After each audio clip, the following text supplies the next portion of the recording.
India का त्योहार वापस आ रहा है। इंडिया का त्योहार होली दिवाली वो सब होते हैं, लेकिन उससे बड़ा जो लंबा त्योहार चलता है वो है आईपीएल, इंडियन प्रीमियर लीग। जी हाँ, 17वां इंडियन प्रीमियर लीग वापस आ रहा है और पहला ही मैच है सीएसके वर्सेस आरसीबी। मतलब हाई वोल्टेज मैच होने वाला है, मजेदार होने वाला है। और आज हम एक बहुत ही स्पेशल टीम के बारे में बात कर रहे हैं। आप गेस कर सकते हो? आप गेस कर सकते हो? हाँ, मैं तो गेस कर सकता हूँ। कैसे?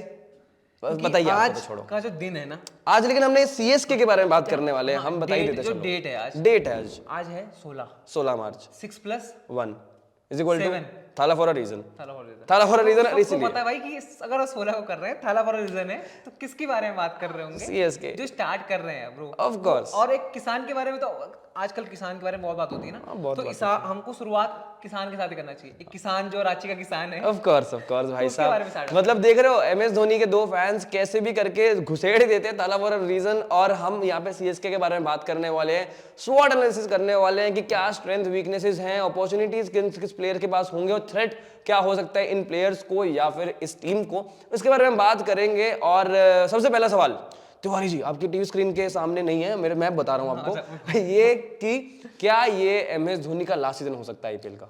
बिल्कुल नहीं।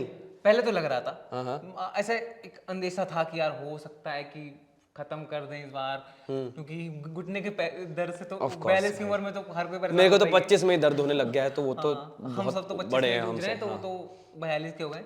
लेकिन ये जो बीसीसीआई ने चाल चली है ना कि 1 साल और खिला दूंगा धोनी को आपको करके, फैंस ने बोला कि 1 साल धोनी और चाहिए, उन्होंने बोला हो करके जाएगा, देता हूं। कर देंगे। तो यही है। और ये कॉन्टेक्स्ट क्या है, वो ये है कि सेकंड हाफ जो होगा आईपीएल का, जो सेकंड लेग है, वो प्रोबेबली सुनने में आ रहा है कि यूएई में हो सकती है। और एमएस धोनी का आप लोगों को अगर क्लिप याद हो, उन्होंने बोला था कि जो लास्ट मेरा मैच होगा that is going to be in Chennai की ऑडियंस के सामने ही खेलना पसंद करूंगा, मैं चेपॉक में खेलना चाहूंगा।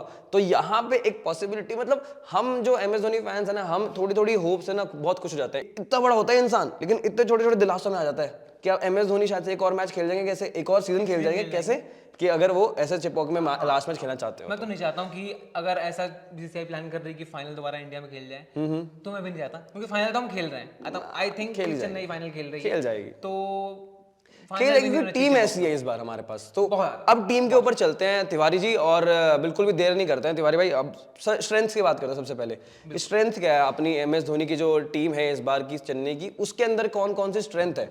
सबसे बड़ा बैटिंग, बिल्कुल बहुत जबरदस्त बैटिंग। सबसे जो बैटिंग की बात अगर करें ना कि हम, तो इतने मजबूत नजर आ रहे हैं कि यंग प्लेयर हैं जी, सीनियर प्लेयर हैं, फॉर्म के ऐसे प्लेयर हैं जो फॉर्म में नजर आ रहे हैं। चाहे आप देख लीजिए, आप ही रहाणे को देख लीजिए, लगातार क्रिकेट खेल रहे हैं। ऐसा कोई बहुत अच्छा बैटिंग फॉर्म नहीं है, लेकिन जब फाइनल खेले तो वहाँ पे रन बना गया, तो एक कॉन्फिडेंस जो ऊपर आ गया होगा। शिवम दुबे ने अभी इंडियन टीम के लिए रन बनाए जा करके, तो वहाँ पे उनका भी एक परफॉर्मेंस आ रही है। उसके अलावा जब बैटिंग लाइनअप अगर देखें ना, तो उनके पास रहाणे नजर हैं, ऋतुराज गायकवाड़ नजर आते हैं, इनके पास दुबे हैं, इनके पास डेरिल मिचेल हैं, इनके पास सचिन रविंद्र हैं, इनके पास मोइन अली हैं, और समीर रिजवी नए आए हैं जो हमारे जड्डू भाई सब तो है ही वहाँ पे। और जो 2 लड़के आए ना नए, वो जो नया फ्लेवर मैं बहुत एक्साइटेड हूँ उनको देखने के लिए, रिजवी और रविंद्र जी। उनके तो मैं इतना, मुझे लग रहा है कि ये 2 खिलाड़ी ना, इन दोनों में से कोई एक तो इस बार इस सीजन में ना धावा बोलेगा। मतलब वो छक्के छुड़ाने वाला काम होता है ना, कि चेन्नई सुपर किंग्स के लिए छक्के रहना करते थे ना जो काम, वो चिन्ना थाला वाला काम दोनों में से कोई एक ने एक संभालेगा। कर सकता है, कोई बड़ी बात नहीं होगी। और आप लोग भी बताना कि आपको क्या लगता है कि यहाँ पे रचिन रविंद्र या फिर समीर रिजवी कौन सा डार्क हॉर्स हो सकता है यहाँ पे, या player to watch out for हो सकता है इस सीजन के लिए सीएसके के लिए, ये जरूर बताना कमेंट सेक्शन में। उसके साथ साथ अब बात करते हैं दूसरी स्ट्रेंथ की, वो है ऑलराउंडर्स की जो तादाद है यहाँ पर, क्या जबरदस्त है।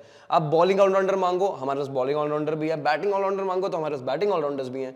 तो बहुत ही जबरदस्त यहाँ पे लाइनअप दिखता है ऑलराउंडर्स का। आप क्या कहोगे? आप बिल्कुल, अगर हम देखें तो मुझे डेल मिचेल नजर आते हैं, बिल्कुल तेज गेंदबाजी ऑलराउंडर हैं, जो बैटिंग ज्यादा करते हैं लेकिन बॉलिंग से भी 1-2 बार डाल सकते हैं। शिवम दुबे के साथ भी हमें यही नजर आता है जी। उसके अलावा हमारे पास शार्दुल ठाकुर है, उनको ऑलराउंडर में काउंट कर नहीं रहे, लेकिन वो जो बैट के साथ इंपैक्ट अभी रणजी में उन्होंने पैदा किया है ना, तो एक उम्मीद चेन्नई की जाग गई है। दीपक चहर ने भी बल्ले से रन्स बनाए हैं। हाँ, मतलब अगर ऐसा कहीं इम्पैक्टफुल रन बनाए अभी हाल फिलहाल में, तो वो एक 4 तेज गेंदबाजी ऑलराउंडर्स किसी के पास और नहीं होने वाले। अगर स्पिन पे आते हैं तो जडेजा, रचिन रविंद्र, मिचेल सैंटनर, मोइन अली, निशांत संधू, कोई बात नहीं हो रही, लेकिन हरियाणा का है, हरियाणा के हैं, आप खुद हरियाणा के हो, और बिल्कुल जो यार। उन्होंने इम्पैक्ट पैदा किया है ना हरियाणा की टीम के लिए, अगर वो उन्होंने चेन्नई के लिए कर दिया ना, तो फिर वही ना कि जो अभी चला है कि छोरियां छोरों से कम, तो हमारे छोरे भी कम है नहीं। कम है नहीं किसी और स्टेट के छोरों से, तो ये हो जाएगा। तो और उससे बड़ा, सबसे बड़ा मेरे को लगता है जो मेरे को लगता है स्ट्रेंथ है, वो है MS धोनी की कप्तानी। MS Dhoni as a captain है CSK के पास, और वो इंसान तो आपको पता ही है कि विकेट के पीछे से ना गेम बदल देता है, तो ये तो है ही। सोशल मीडिया पे तो कुछ भी होता है ना कभी, हाँ। तो उससे एक ही चीज चल रही होती है, क्या एक इंसान उसी खिलाड़ी की याद आ रही जो विकेट विकेट के पीछे गेम बदल देता था, तो चाहे वही इंडिया चीज़ है हारे, ना गेम। हाँ, हारने पे ही इंडिया के maximum बात हारने होती पे है। या फिर CSK के हारने पे, अगर just in case MS Dhoni नहीं है नहीं खेल अवेलेबल, रहे हैं तो वो ये एक तो चीज तो इम्पैक्टफुल तो है। और सबसे बड़ी जो चीज़ है ना उनकी कप्तानी का, तो जो मसला है वो तो है ही है। उसके अलावा जो उनकी जो ड्रेसिंग रूम में जिस तरह माहौल क्रिएट करते हैं जी, ना, वो बहुत ज़्यादा इंपॉर्टेंट है। बिल्कुल। क्योंकि बहुत हम ऐसे कप्तान अगर देखें ना, तो बहुत गिने चुने कप्तान ऐसे हैं कि जिनके ड्रेसिंग रूम का माहौल जो है ना उतना शांत रहता है, इतना धोनी का ड्रेसिंग माहौल। और जब आप और यही एक रीज़न है ना, और बात करते कितनी बार हम आपस में अपने फील्ड में बात करते हैं कि क्या ऐसा चेन्नई के पास है, मुंबई के पास है, तो ड्रेसिंग रूम का माहौल है कि किसी को भी ले आओ, रहाने हर जगह फ्लॉप। धोनी ने बोला कि तू करेगा, तो रहाने अगले दिन जाते हैं मैदान पे करके चले जाते हैं। तो जो वो एक इम्पैक्ट है ना, तो वो बहुत बड़ी चीज है, और कहने चेन्नई इसका फायदा उठाएगी। CSK वाले कह सकते हैं मेरे पास माँ ही है, माँ ही है। और अब चलते हैं हम वीकनेस की तरफ, कि वीकनेस में क्या आती है यहाँ पर। वीकनेस में MS धोनी, हम एज अ कैप्टन की बात करिए स्ट्रेंथ में, लेकिन MS Dhoni as a batter जो है कहीं ना कहीं CSK के लिए शायद से एक वीक लिंक हो सकते हैं इस बार, बिकॉज हमने देखा है बल्लेबाजी पॉइंट ऑफ व्यू से लास्ट जो उनका सीजन था उसमें भी कुछ खास कर नहीं पाए थे। थोड़े बहुत गेंदे खेलते थे, एक दो छक्के लग गए, उसके बाद कहीं ना कहीं थोड़ा वो फ्लैट हो जाता था परफॉर्मेंस एक तरह से। तो यहाँ पे भी एक्सपेक्टेशन यही होगी, क्योंकि इंजरी के बाद आ रहे हैं और ज्यादा बैटिंग हो नहीं रही है उनसे भी, जितना हमने नेट्स में भी देखा है, तो खड़े ज्यादा बेंड भी नहीं हो रहे, तो स्टिफनेस है बॉडी के अंदर। और एक और वीकनेस मुझे नजर आ रही है, क्योंकि जो सबसे ज्यादा बड़ी वीकनेस IPL के दौरान नजर आती है वो डेथ बॉलिंग है जी, कि अगर पथियाना चोटिल हो चुके हैं और रहमान है, रहमान का पिछले कुछ टाइम पे वो इम्पैक्ट उतना बड़ा नहीं रहा जितना बड़ा उनको हम मानते थे एक टाइम जी। पे, जो इम्पैक्ट पैदा करते थे। तो कहीं ना कहीं डेथ बॉलिंग, क्योंकि शार्दुल डेथ बॉलिंग के लिए कमजोर नजर आते हैं, और दीपक से तो कराना मतलब कि, और तो शार्दुल पांडे का साथ तो वही है कि भाई 25 रन अगर आपके पास हो तो 22 रन देकर के 2 विकेट तो ले सकते हैं, लेकिन 25 रन एक ओवर में रोक पाना उनके साथ डिफिकल्ट। लेकिन मेरे को डेथ बॉलिंग का तो भाई देखो है यहाँ पे थोड़ा सा खतरा है यहाँ पे अभी तक CSK की टीम के लिए। उसके साथ तीसरा जो मेरे को लगता है वो ये है कि डेवन कॉनवॉय आउट हो चुके हैं CSK की टीम से और IPL से ही, क्योंकि इंजरी हो गई है उनको।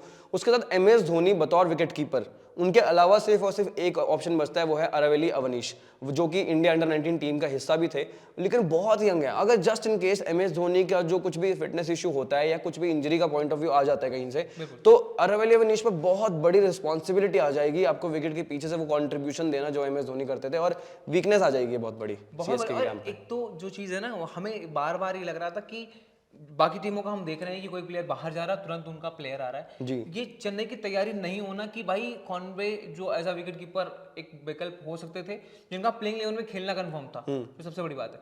तो ऐसा कोई विकेट कीपर इनको लाना पड़ेगा जो प्लेइंग 11 में फिट भी बैठे। तो वो एक दिक्कत है। अगर एक जोश इंग्लिश विकल्प नजर आते हैं, लेकिन उनके आने से आप मिचेल को बाहर उठाना पड़ेगा, क्योंकि मिचेल और आप इंग्लिश को साथ में नहीं खिला सकते, दोनों नंबर 4 नंबर 5 के बैट्समैन, और आपके पास इंडियन ऑप्शन ऑलरेडी मौजूद है।